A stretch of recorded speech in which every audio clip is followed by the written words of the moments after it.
Welcome to Complex Kids, Simple Solutions, the podcast where we cut through the chaos of raising a neurodivergent and a complex kid with a practical, no-nonsense strategy. I'm Michelle Shoaidi, speaker, advocate, and a mom of a complex kid myself. If you've ever felt overwhelmed, unheard, or just plain exhausted on this journey, you are not alone. Here we tackle the real struggles head on, share actionable insights, and remind you that small wins matter.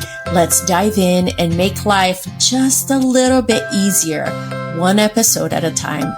You are your child's hero. Today, we're so excited to have Erin Trier in the podcast. Erin Trier is an expert women's wellness and empowerment coach, revolutionizing the way moms prioritize their wellness and self-care. Specializing in women's health, Erin focuses on helping moms cut through the overwhelm, simplify the health process, and get intentional with tuning into their unique bioindividuality.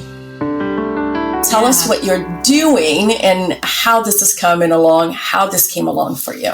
Yeah, so it's been an interesting journey. I was a classroom teacher working in early childhood education for many, many years in private schools in and around Manhattan, which is near to where I live, and loved it. And I also typically taught in the parenting centers of those schools as well. And I mentioned that because it's two different muscles, right? I had my experience like being in the preschool classroom and that separation and navigating that. But I also had a lot of experience where caretakers were in the room with me when we were teaching these classes that often then fed into the preschool. And it requires something different, right? It's like you're teaching two different classes at once. You're supporting and giving information to parents while also interacting with the kids and kind of providing scaffolding for their interactions. And I loved it. I really loved both. And as a classroom teacher, I just fell in love with play. I just felt like I watched unbelievable things happen at the hands of these kids, where they learned so much and it really supported them in every area of their development. It wasn't just their fine motor skills or their physical skills or their creativity. It was also helping them navigate social emotional things and helping them build frustration tolerance and problem solving skills. And I continued to be amazed at the things that I watched happen before me and what my role was in that. I worked toward the end of my career in the classroom in a Reggio-inspired school, which is very much like a child-led approach. And your role as an adult is really in creating experiences, in observing children very closely to help guide them, but not kind of where you determine the interaction, if that makes sense. So it sort of changed my mentality about what an adult's role is in a child's play. And I started my own business where at that time was in-person classes for, babies, toddlers, preschoolers, where I would teach people how they could do this at home. The kinds of experiences I was facilitating in the classroom. Hey, you can do it too. Here's how I would set this out using things you already have. This is the language I would use. This is the things I'd be kind of watching for, right? And then the pandemic happened. And like so many people, everything changed. My school went virtual and shut down temporarily. I couldn't teach classes in stores and in play spaces and in people's homes. And I found out I was pregnant. So I realized like everything as I knew it had to shift. And there was an opportunity, especially in the pandemic, where people were their kids' teachers. They were their nanny. They were their parent. They were the whole thing. Everything, right? Everything. Talk about a team, like you're every member of the team.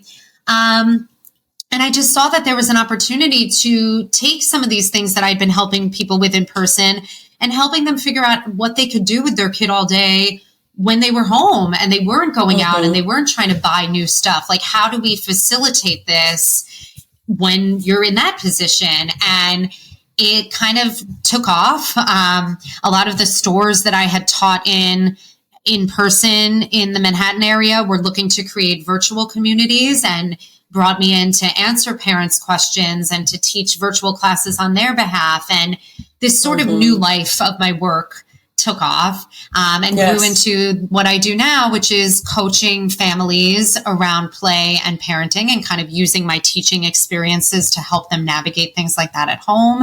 And I also have a membership now where I share simple play ideas that use the things you have around in unique ways, things that take under 5 minutes to set up, because as parents, we are overwhelmed enough.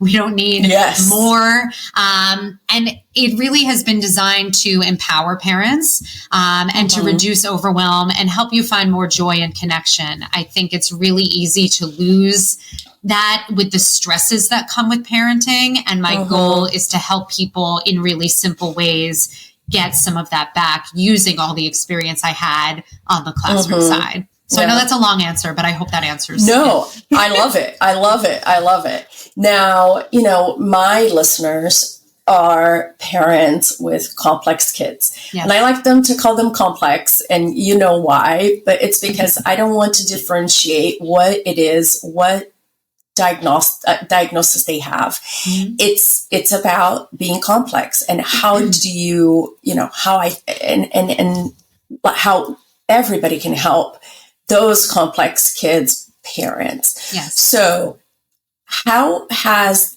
this affected I know you do it for a lot of this is for neurotypical kids, but I'm sure that you've had others that came in.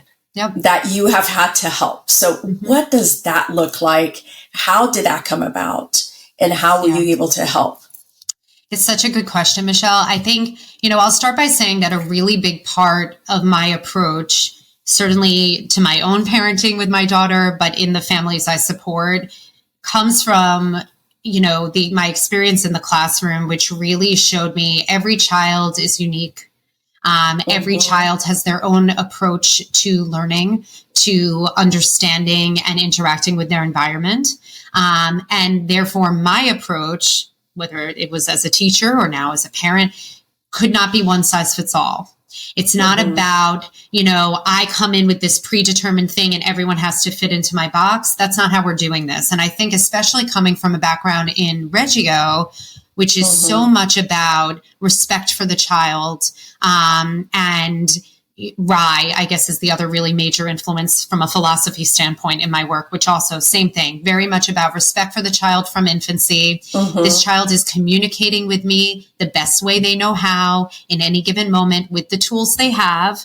And that is up to me to then figure out how I can best support them. Right. And I think that has always governed my approach to everything that I do. So with that being the lens, when we talk about any kind of, you know, let's say neurodiversity or complexity, you know, I look at it through that same lens. It's about who is the child in front of me? What are their needs? And a lot of that comes from observation and also teaching parents how to become that observer without having to go through, you know, clinical work and years of school. I think there are things that we can learn very easily about what to look for, how to kind of make notes of those things, right? And then use that information to help you. But I think, you know, that's a really key part of my approach, no matter who I'm working with. So sometimes that comes in the form of, I'm noticing they're gravitating toward a certain material or they're averse to a certain material, right? Often I think when we work with children that maybe have sensory sensitivities or, you know, maybe they lie somewhere on the spectrum. Like there's so many different things that it could be. Then we develop maybe sensitivities to certain things. That could be tactile, that could be noise. And that also can mean sometimes that we get very streamlined and very focused on one thing. And I think we can use that information to then help be supportive. So when it comes to play, which is obviously the main focal point of what I do, it's like, okay, we're really into this. So how do we take that and run with it, right? Or we're very averse to this. How do we work with that?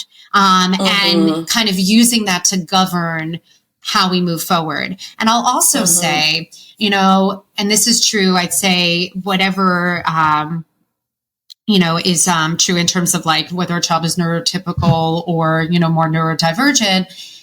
I also think in general that play, especially with younger children, but I would say this really just all across the board, even as our children grow, often looks different than our preconceived notions. I think that's true of just parenting in general as well. In general. All right. Yes. So I think a lot of it is also redefining expectations, right? Some of that, it's really helpful to have developmental knowledge of what we can expect, because I think it also gives us a framework for, hey, this thing that I'm thinking is not normal, I'm using air quotes, but or, not typical, maybe actually is. I will tell you that often a lot of toddler play looks very different than what we expect. We're like thinking our kid's going to be sitting there stacking blocks, and instead they're throwing the blocks or they're or they're banging the blocks together, or they're dumping the whole thing of blocks out and walking on it. That does not necessarily, it could show me maybe there's some other things going on with this child, that they have other needs that they're trying to fit, or that they don't necessarily know or understand how to interact with this. That could be. It also could be completely an appropriate way to explore. And we have to open our mind to there being not just one right way or one wrong way, right? That there's a whole spectrum of ways that kids approach play. Yes. Yes. So I think that's a piece of this too, whatever child is in front of me and I'm trying to support. I think that there's like a lot of this is just opening our eyes, kind of broadening our horizons. And I think it's also really observing and listening to the child you have in front of you, and then tailoring something specifically to them. There's so much out there, Michelle. I could go crazy talking about it, but in this world of social media, there's constant information being thrown at us. And a lot of it is great, but I think it also sends a message to a lot of parents that there's one way that this is supposed to look, or you do this one approach and it's going to solve tantrums, or it's going to solve whatever. And that's just not kids, right? It's like we need individualized support. Some of these things may work and help some families, but not every family. So how do we actually meet the kid who's in front of us and support their needs? One of the things that you were saying, I experienced that with my child. He would break everything. He would throw everything. And as a mom, I'm there trying to, okay, let's build the blocks. Let's put one on top of the other. And then I found out that he doesn't care about that. He wants to bang it down. That's right. And he is not, now I look back, I knew he was not a neurotypical kid, and he has, he's my complex kid, but it got to a point where we're like, okay, I will build this for you and let you do this. And a lot of that is the sensory input of breaking something, or hearing, even just hearing the block crash of the 100%. I also think, Michelle, that this for many children, particularly that have some type of neurodivergence, there's a big focus on the way things work. Right. And the understanding of the properties of something, almost, as opposed to what is at the surface of how this thing works. It's a kind of a focus on something deeper, and a deeper element of it, which frankly, I think it's such an amazing thing about a child that maybe has a more complex brain, is that they see things that we don't, that they have an understanding and an interest in the things that we don't at the surface see. It's one of the things I think is so incredible. And as someone, to share a personal story, my husband was a child that had a lot of learning difficulties, sensory processing, undiagnosed ADHD that didn't get diagnosed until much later in life. And I think one of the things that I love and that has come to really serve him in adulthood is the fact that his brain works differently than the average person, right? It actually has become, it's such a gift. And when it wasn't a broken system that's sort of trying to fit you in a box, and you can actually use your creative way of seeing the world, of solving a problem to your benefit, it's right, this is probably a larger conversation, but it's something I think a lot about, is that we spend a lot of time trying to get children to like fit a certain mold, do things in a certain way that's like the right way. And then in adulthood, we applaud these out of the box thinkers, right? like these kids, right? It's like so crazy. So true. So true. And like, that's something that gets looked at as like, wow, visionary, like, right? Like these things that get celebrated, but we spend their whole childhood trying to get them to fit in with this like right thing and get in line. And I feel like there's something really beautiful about being able to actually look at these differences and celebrate and promote them, as opposed to trying to fight them and make them become something different. Of course, in a way that is, of course, like going to be safe for the child, and right, like we have to keep those things in mind too. But yeah, it's kind of like a crazy thing that I think the world does, where we celebrate this in adulthood. But it's like, how can you expect people to then be able to do that if their whole lives have been being like squished and, right? This is what you need to do. This is how you do it. Yes. If you don't do it this way, then it's the wrong way. That's right. And this is not the right way to build blocks. This is the right way to build blocks. That's right. And it's, it's interesting. You were talking about, the diagnosing later in life. But the interesting thing is that some people do, they learn how to mask. Yep. Or how to, they teach themselves how to be successful. Yes. Even when you are still trying to fit them in the box, maybe, or maybe you're just trying to, not see it as parents. Yes. I think back with my brother, and there's no doubt in my mind that he has autism. It was undiagnosed. He had ADHD, which was undiagnosed because let's just say it, we're old. And back then, these things were not taken care of. Yeah. But they do develop. And not really understood. No, not at all. We have so much right now. There are so many resources for parents, like you, like me, like a speech therapist. Like that didn't exist. It's so true. Back then. It's true. And so we are in an age where we understand so much more of what is going on in their little brains when they're growing, that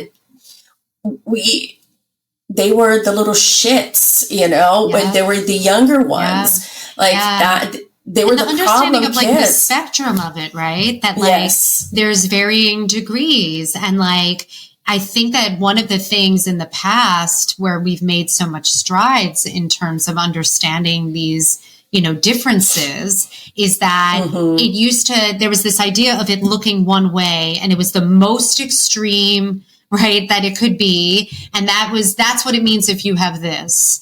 And I think even like when we talk about like ADHD, for example, I even remember when I was growing up and there was a little more understanding and diagnosing happening at that point. But those kids were very much like pigeonholed into like they're hyper, they're disruptive, they like, this is what this is. And it actually can present very differently than that. It could be. But there are many other ways that presents. And often I think like in the case of, my husband, for example, it wasn't presenting like that. He was kind of a quiet, unassuming, really well-behaved, right? So it was like, oh, well, he couldn't have this kind of thing. And it's like now we have such a greater understanding about the different ways that this can look and the varying degrees of something like autism, right? Like there's so many different ways this can present. Here and there, it's so wide. Yes. The spectrum I feel like the spectrum just keeps getting bigger and bigger. Yes. And we're like, now it's almost like, aren't we all kind of autistic in some way, right? Like truly. That like things that were maybe looked at as just like, oh, you have some social anxiety. That's like, well, actually that might be somewhere on this large spectrum that we're talking about. There's this little dot right here in the spectrum. It's crazy. It is. Okay. I want to go back to, okay, you are a teacher, just, how you're bringing the parents together with the children. And have you had an instance when the child didn't want to play? They didn't want to participate. Yes. And how did you handle that? Yeah. Because I feel like a lot of parents with the neurodiverse, with the complex kids, they probably are dealing with that. So yes. How do you get them? How do you approach them? Yeah. What is it that you do that would be different at that, and that would make a difference for these parents? Yeah. So that's such a good question. I think for one thing, a big focus of my approach, both when I was in the classroom and now with the work I do, is on things that are more open-ended in nature. And this kind of comes back to this idea that we were talking about earlier, which is there isn't a right and a wrong. There isn't a one way. This isn't a craft where we're like trying to make a robot head and like we have to follow the steps and we get this result. That's just not the nature of how I approach really anything in early childhood, but especially play. So when we think about it like that, a big tool in the work I do is play prompts, is what I call them. Or you might have heard of like the term invitations to play. But the idea is I'm going to put out these materials. I'm going to put out maybe 2 things my child is not used to seeing together. Or maybe I'm going to take a toy that's typically in one place and I'm going to move it to a different place. Is just one example of how you could do this. For some children, potentially that are, depending on their neurodivergence or their complexities, that actually might really not feel okay or safe for them. So I think you need to take these and kind of make it work for your individualized situation. That might not be the one for you, right? Some children really crave specific order in that regard. But that's one other example. Or taking a toy that's typically used indoors and bringing it outside, or vice versa. Arranging things in a way that's kind of inviting and interesting that we're maybe not used to seeing. And that's like a big focal point of what my membership is sharing ideas like that take under 3 minutes to set up, that use maybe things in your kitchen combined with that toy we all have, but you wouldn't expect to see it like that. The reason that that's a really core part of my approach is because my belief is that there isn't one way to do this. And so if we present things in this way, then however a child wants to interact is right. If that means that the way that they want to interact is like, I want nothing to do with this and I'm going to do something different, that also in my book would be correct, right? There's not like a one size fits all here. And I say this like, because for example, if I recommended to a parent a prompt where like the prompt is like, give a toy a bath. And you took a favorite toy and you put it out with a mixing bowl that's filled with like a shallow layer of warm water and a washcloth. And maybe I have this idea in my mind that we're going to have like a car wash, right? Or give a baby doll bath, right? Something like this. And then the first thing my child does is they overturn the bowl. It would be very easy to look at that and be like, it's like a fail, right? Like they didn't do the thing that I thought they were going to do. But what if that same child then is now taking the car and driving it over the bowl and the bowl has become a mountain?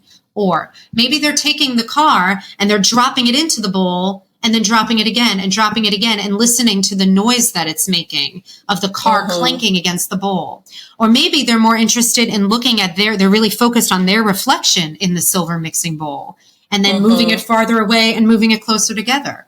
Or maybe, right, you see where this is going. So part of this is like the approach being that there isn't a one way. And it's like, let's just put out things that are interesting and see what they do. And let's take it a step further. Through our power of observation, and we've seen our kid and we're noticing maybe it's a certain toy they gravitate toward, right? That could be one way. Or maybe it's like, wow, right now they are so fascinated with anything that has wheels. They're just fascinated by even looking at like the washing machine and the dryer, just things going around, right? So maybe this is where our focus is. I could rattle off 10 different things right now, play experiences that would help give them this, right? Whether it's their own body in space, spinning to other objects, right? That we kind of take this thing that sometimes is a really obvious, like, oh, they're into trains. Sometimes it's that, but especially with a neurodiverse population, it doesn't often look that way. So it's up to us to sort of be like, wow, they're obsessed with this texture, or wow, they're really focused on things spinning around. Okay, now it becomes my job to help you facilitate. Let's take that and translate that into a prompt, right? Yes. That's going to engage them. That's going to keep them focused, on, and help them explore. So that's one thing that I think is a really key part. And the other, Michelle, is as a classroom teacher, like in a group setting, my feeling was always like, it wouldn't be fair, nor would it be developmentally appropriate. And this is like part of a broken system, I feel, of education, to expect that every child is going to come over and do this thing that I'm telling them they're supposed to be doing in this moment because I'm saying that's what we're doing. That is just not realistic, and it's not a fair expectation of any child. And so I think it then becomes about the reframe of, well, what's a developmentally appropriate way to explore? And I feel like if what you're doing is not injuring yourself or someone else, it's game to me. That's like, I don't think it's about you doing what I'm telling you to do. I think it's about me kind of saying, hey, whatever you're doing is appropriate until it isn't. And then it's my job to help you make a safer choice, or right. Yes. All I could think about while you were talking was, where were you when my kids were young? Like, because really, like, Drake used to like crawl and throw, crawl and throw, crawl and throw. And then he would just grab his anything that he had up until even now. He's almost 11, but he still wants to break everything that he touches. Everything he touches. Like his big monster trucks, his cars, his anything gets broken. And so, and I'm like, you are not doing this right. Cars are supposed to go on 4 wheels. And even to this day, like for me, it's, I still think that. Why are you breaking a phone? I know. An old phone? Why are you doing that? And then you get mad, and then you take it away from them. I think that we actually, the last straw was when he broke an iPhone 14. We're like, okay, that is not okay. Well, that's crossing the line a little bit. We do have to set boundaries around this, right? So it's not, I don't want people to hear me and just be like, I say yes to everything. Everything's fine. But I do think there is a little bit of a reframe that we need to have, for us to best support our kids. And I also think that it's liberating for us as parents too, because we're saying no and stop 500 times a day on a good day. That, you know what I mean? It's so exhausting and draining. So it's if I can approach this from the perspective of, is this a no? Is this a no? Does it have to be a no? Sometimes the answer is yes. You're endangering yourself. No, that's a no. You're breaking the iPhone. That's a no. But then that also, I think, having sort of rewiring our brain to think that way then allows us to be like, okay, well then what would be an appropriate and safer way to meet the need? If we see it as a need and not as a choice or a bad behavior, now we're getting into this is how we can actually be supportive of new skills and growth. Because it's okay, you know what? I'm not going to let you jump off the couch and potentially hurt yourself or your sister, but I can tell your body really needs to jump. So what can we do, right? Let's go to a trampoline. Exactly right. It's how do we reframe this? I mean, I don't know if you can see behind me, I have this spinner chair, that blue thing on the ground. But that I have my daughter is a sensory seeker. She has been from, I would maybe say since birth, but certainly since the toddler years is when I've observed it. And it's rather than constantly shut it down, which sometimes I need to, because for safety reasons, we can't do that. But it also is well, what are things I can do to help give her the input she needs, right? What are some things that we can do and practices that we can put in place to help be supportive of this thing that for her, she actually can't help, right? She's trying to listen to her body, which is telling her she has a need to do this thing. Well, I can't have you do this thing. So what can you do instead? And I think that's a really big part of certainly my approach to play, but really anything with parents is like, okay, well, behavior is communication. What are they telling us? And how do we then support that in a way that actually is going to work for everyone? Yeah, we had to change so many things in the house. I'm sure. One, I can tell you, for 1 year, actually a couple of years, we had a Christmas tree, and then we had a gate around the Christmas tree because he would go and he would grab the Christmas tree ornaments and he would throw it on the ground, and then he could hurt himself. So we had, number one, we had a gate. Number two, the following year, we had to make sure that everything was plastic. So things are not getting broken. Yeah. And, things that you have to change. Yes. You have to make those adjustments in when you are dealing with the sensory seekers, the kids who are breaking things. Yes. It looked very different with my daughter. But it still was, we still had to adapt to her. Yeah. And I love that you talk about, you have certain expectations, right? You have certain things like expectations that your child is going to grab a car and is going to just, vroom, vroom, vroom, and they're going to race, and that you're going to sit down and you're going to go, okay, ready, set, go, and you race, but maybe that's not what they want. Yes. And it's okay. Yes. I love that. Yeah. I absolutely love that. And the expectations change, and you allow your child to progress in the way that they want to. That's right. And you give them the tools to grow, to progress, to change, to learn. So I love it. I love it. I love what you're doing. And really, I wish that I had you when they were young. So I appreciate that so much.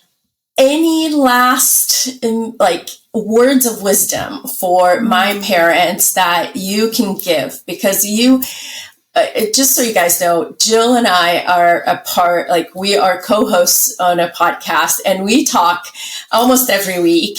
And she has the amount of knowledge that this girl has. I wish that I could take everything and give it to all my listeners right now. Aww. So, Jill, your words of wisdom as we end this podcast. Oh, gosh. Well, first of all, thank you so much. I appreciate that so much. And I feel like one of the things I've loved about our journey together on that podcast is really getting to learn from these amazing, amazing women, all come from different walks, from different experiences, who have children of different ages, who live in different places. It's just been so enlightening in so many ways. And you have taught me so much too. So let me just say that before I give my response here. And I truly mean that. I think what I would say is, one, to give yourself grace. I think as parents, we are so hard on ourselves. There's such an immense amount of pressure and information getting thrown at us all the time about the things that we're supposed to be doing. At the end of the day, you are enough. Your love for your child is enough, and everything else I feel like is just a bonus. So that's the first thing I would say. And the second is, really, I think looking at the child in front of you, not the idea of the child you maybe thought you were going to have, or your other child, or what your friend's kid is doing. And it's so hard.